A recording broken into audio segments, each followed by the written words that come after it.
Hello and welcome to special edition of News 9 Plus Decodes.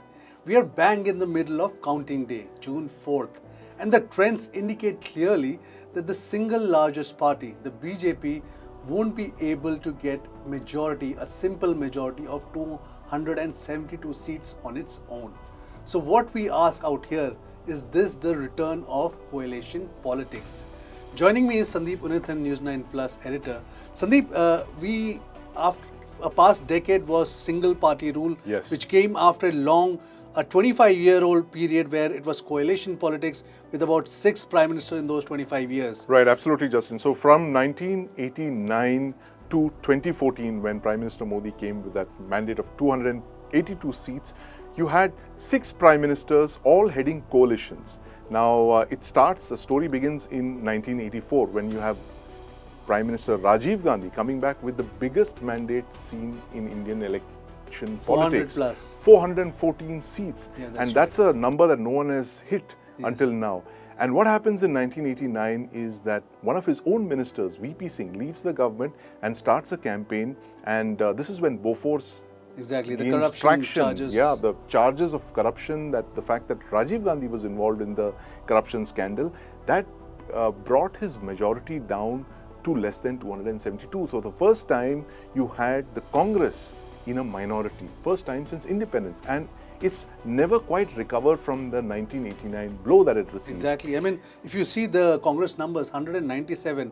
Yes. The JD, 143, which was propped up by And BJP the at that time. Janata Dal, which is the government led by Prime Minister VP Singh, is supported by the left front, the left parties And the BJP.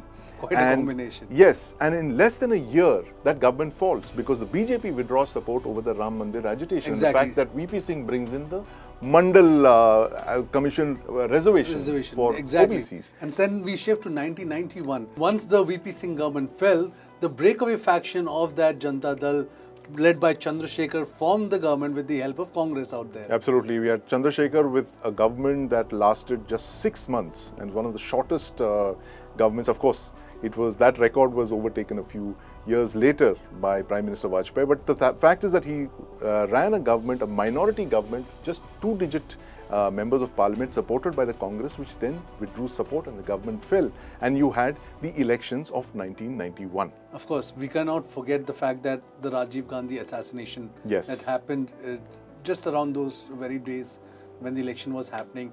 And when finally the results were announced, you had a minority government again when Congress, though had around 250 seats, but it required, and you know all that JMM thing that happened. Absolutely. So then what happened was that the Congress was supposed to do not as well in the 1991 elections, but because of Rajiv Gandhi's assassination, it experienced a bump in the number of seats. There was a sympathy wave in favor of the Congress, and which is why the Congress came back to power, but without a 272 majority.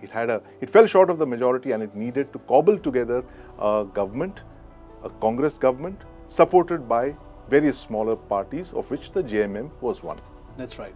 And then we come to 1996 general elections, where it was all parties were like almost on equal terms. Anybody could form the government, and of course the president called upon BJP to form the government, and we know of course it was just a 13-day government. So 1991 to 1996 is really significant. It was Narasimha Rao as Prime Minister. He led a full term. He had a full term of 5 years.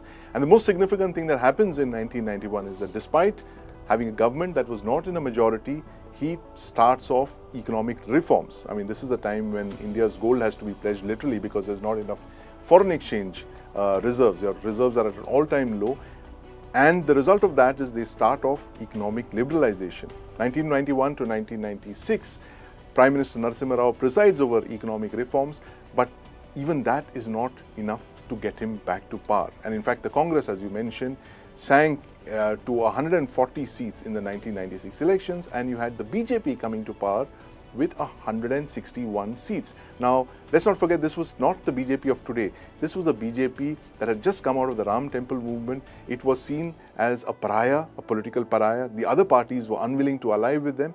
So you had Prime Minister Vajpayee forming the government with 161 MPs in the hope that he would get the numbers, which But he didn't. obviously it didn't happen. And of the course. government Then- fell in 13 days. Exactly. And then we have a cycle starting off with the HD Devegoda. Yes. So then you have the short-lived prime ministers, or I call them the -1 prime ministers. You have Prime Minister HD Devegowda, who's first the PM, rules for less than a year.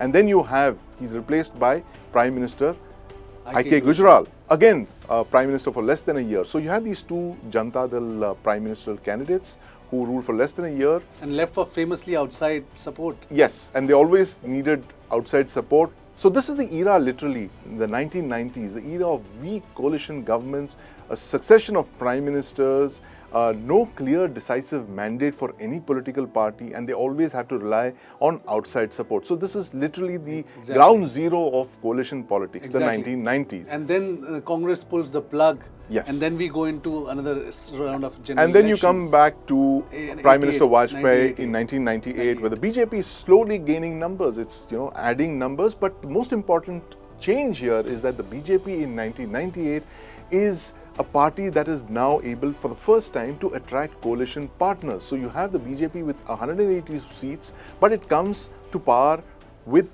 other An parties umbrella like the coalition. umbrella coalition, a rainbow coalition of other parties, including the AIA-DMK, exactly. with Ms. Jayalalitha, who's one of the most vocal supporters.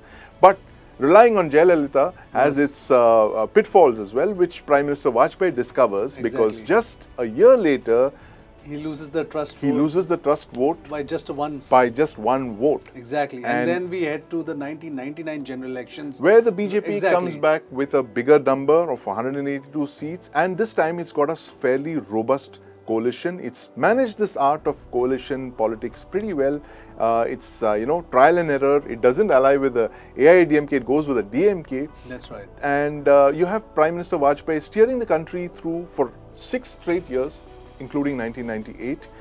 He runs a coalition, a very, very quarrelsome, troublesome coalition. He's got all kinds of parties. He's got Chandrababu Naidu, Mamata Banerjee, the DMK, Nitish Kumar, and these are like the stuff that nightmares are made of. But Prime Minister Vajpayee pulls it through all the way up to 2004. And then the campaign, the India Shining campaign. Yes. That caught everyone's frenzy. Every pollsters, everyone talking about how the Vajpayee government is going to come again. And then we get the accidental prime minister. The lead up to the accidental prime minister is the fact that Prime Minister Vajpayee thinks the economy is firing on all cylinders. He's successfully led the country through nuclear tests of Pokhran in 1998. He's fought a war with Pakistan in Kargil and won that, and exercised restraint. He's even taken his political capital at risk by going to Lahore in Pakistan, trying to talk to Prime Minister Nawaz Sharif, forgetting that it was Musharraf who actually called the shots there, and Kargil happened. But then, be that as it may, you come down to 2004, where the India Shining campaign. Prime Minister Vajpayee calls the elections a few months before they're originally planned. So if you're wondering why you're out in the sun in 2024 voting, it's because the BJP in 1994, my mistake, in 2004, the BJP decides to hold early elections. Instead of a winter election, it holds a summer election. It loses that election, and you have the accidental Prime Minister, Manmohan Singh. The person who was not comes into power. Yes, at the head of a coalition that is it's a fractious coalition again. The Congress is the largest coalition partner. It's the single largest party. It's got 145 seats, and it has, for the first time, the Communist Party of India. The two communist parties are over 50 seats. Yes. Very, very strong showing by the communists in the 2004 election. They've never done this well. They've never crossed the 15 mark. And what happens is that you have Prime Minister Manmohan Singh acutely dependent on the Communist Party for support. For anything from nuclear deal to China relations, and everything was hijacked. They pulled the plug because of the nuclear deal, the Indo-US nuclear deal, which is anathema to the Communist Party, that you cannot get nuclear know-how from the United States. It's against their policy, and they pulled the plug, and the Congress goes to elections, the UPA goes to elections in 2009. And of course, the freebie which the big freebies Yes. given to farmers, Right. propelled. And because in 2008 we had that Mumbai attacks and BJP was harping on Right. that security On, factor, national but security. that was negated by And you had the freebie Congress politics. coming back to power in 2009 with even greater numbers. Of course, well short of a simple majority, but it gets 206 seats, which is its best showing in decades. And this leads to the UPA-2, which is another group of coalition parties, of course, minus the Communist Party of India, the Communist parties. And it does pretty well because that government again lasts another 5 years, from 2009 to 2014. But it's an extremely weak government. It's dogged by allegations of corruption. It's haunted by the coal scam and the Commonwealth scam, the 2G scam, all kinds of things. But And at it was the end like, of the there day, was a public outcry yes, against the government. and the India Against Corruption movement began, Exactly. which the Aam Aadmi Party was born out of that movement.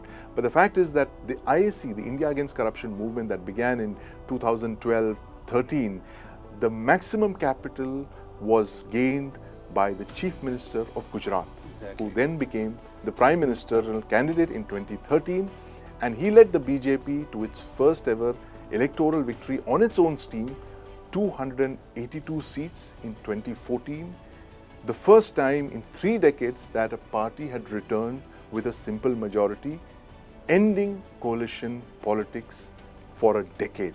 And now, 10 years later, we are back. we're back to the era of coalition politics. Will 2024 be what India was in the 1990s and early 2000s? Only time will tell. Yeah. Thank you, folks. Thank you for joining us on this special edition of News 9 Plus Decodes.